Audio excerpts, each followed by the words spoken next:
परीक्षाओं के पीछे परमेश्वर का उद्देश्य। रोमियो अध्याय 5 पद संख्या 4। और धीरज से खरा निकलना और खरे निकलने से आशा उत्पन्न होती है। पिछले भाग में हमने देखा था कि किस प्रकार हमारे जीवन में आने वाली समस्याएं हमारे लिए लाभकारी है और उनके द्वारा परमेश्वर अपनी भलाई को उत्पन्न करते हैं। आज फिर हम उसी विषय पर मनन करेंगे कि परमेश्वर हमारे जीवन की परीक्षाओं के द्वारा हमें किस प्रकार आत्मिक उन्नति करने में हमारी सहायता करते हैं।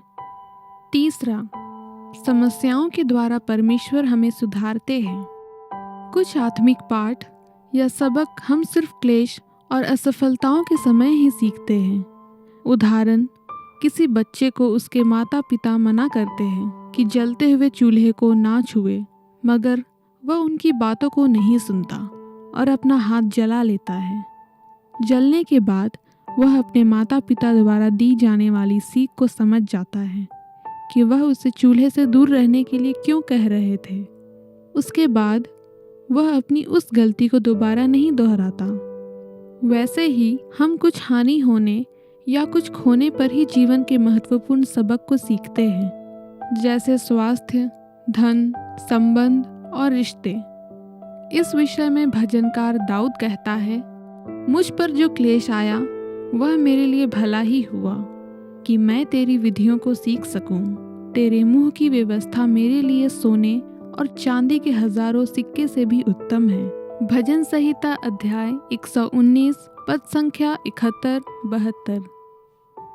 चौथा, समस्याओं के द्वारा परमेश्वर सिद्धता और पवित्रता के मार्ग में बढ़ने में हमारी सहायता करते हैं। यदि हम समस्याओं का सही तरीके से निपटारा करें तो ये हमारे अंदर नए स्वभाव के निर्माण करने वाली साबित होती है।